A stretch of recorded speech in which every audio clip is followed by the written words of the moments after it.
Good afternoon, Detroit. I'm Taylor. And I'm Parker, and welcome to today's broadcast.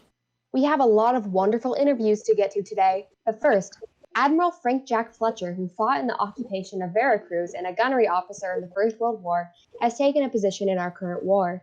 He has taken the position as an admiral and has been awarded a Medal of Honor for his brave actions during Veracruz. What a stand up guy. First, we have the story of a local mother telling her perspective of the war from home. Tell us a bit about your story. Back in my day, my husband and I made it our mission to create a new record for most children between a single couple. But because of the war, we had to put our goal on halt.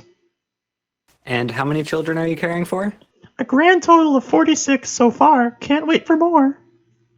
Having your own little army. Now, what would you say is your biggest struggle raising your children while your husband is off fighting? It's just so depressing not being able to create more children. I also miss him very much and I'm worried that he might die in combat. I just want him back safe. Well, we all hope for him to return safely, and the same goes for all of the other men fighting bravely. Thanks, honey. Next up, we have a nurse that is serving in the war. Tell us a little about yourself. Hello, my name is Sally Peterson, and I was able to get a free education through the U.S. government in 1943 if I provided my service as a nurse during the war. What are the requirements to serve as a nurse? There are a lot of stipulations around who can become a nurse. You can't have any children under the age of 14, and you need to be older than 21, but younger than 40. Luckily, I just turned 22 and didn't have any kids at the time, so I was able to enlist. What is it like being a nurse in combat? Most of the time, I'm on the front lines tending to the wounded.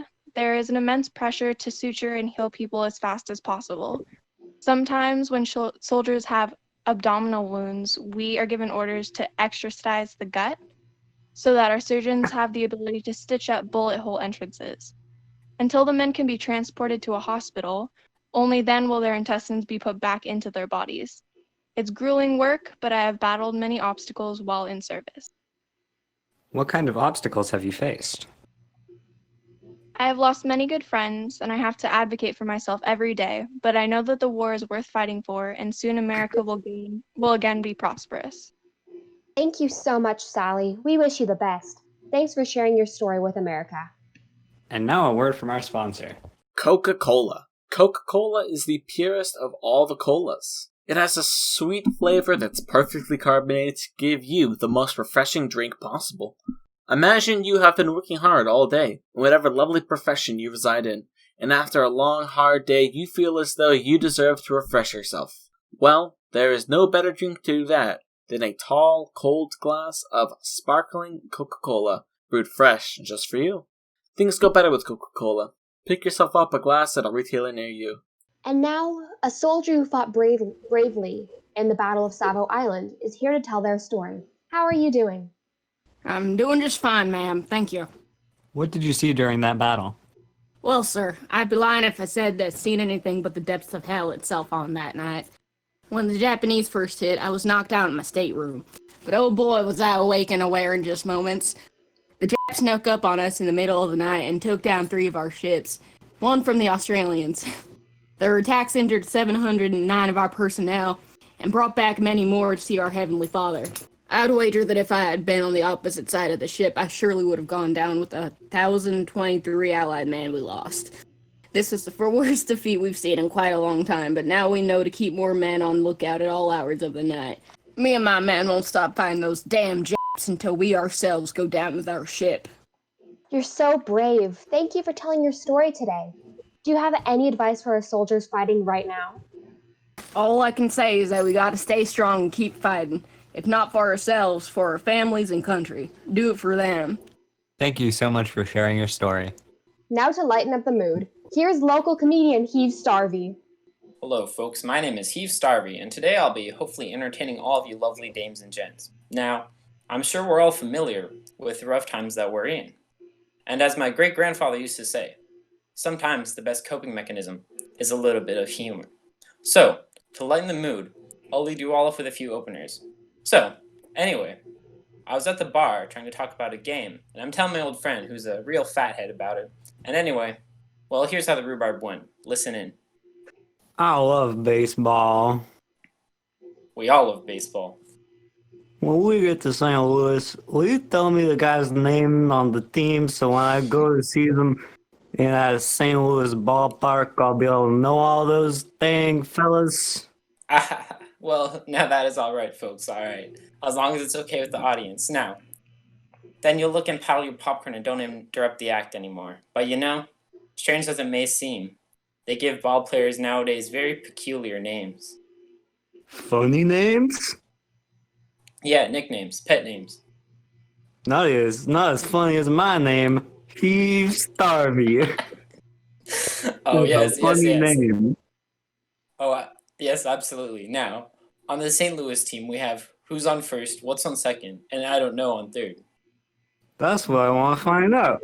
I want you to tell me all the names of the dang fellas on the St. Louis team so I know all the names of them.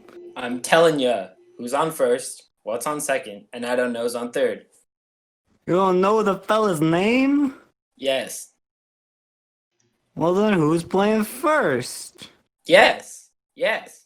I mean, the fella's name, dingus. Who? The fella playing first base for St. Louis. I just said who. The guy on first base. Who is on first? Well, what are you asking me for? I'm not asking you, I'm telling you. Who is on first? I'm asking you who's on first. That's the man's name. That's whose name? Yes. Well, go ahead and tell me. Who? Who? The guy on first. Who? The first baseman. Who is on first? Have you got the first baseman on first? Certainly. Then who's playing first? Absolutely. What? When you pay off the first baseman every month, who gets the money? Every dollar of it. Why not? The man's entitled to it. Who is? Yes, that's correct. So, who gets it? Why shouldn't he? Sometimes his wife comes down and collects it. It's his by right. Whose wife? Yes. After all, the man earns it. Who does? Absolutely. I was beginning to snap a cap, although unfortunately it appears we've run out of time. Haha, wasn't that hilarious? Our final interview today is the famous musician Frank Sinatra. How are you, Frank?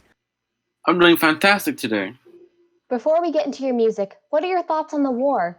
We know you can't serve due to your pierced eardrum, but what do you think of everything? I did try to enlist twice, but they wouldn't accept me due to my ear. At this point, though, I do feel like these wars are being waged. A lot of people seem to be jealous of your lifestyle at the moment. How have you been handling the hate?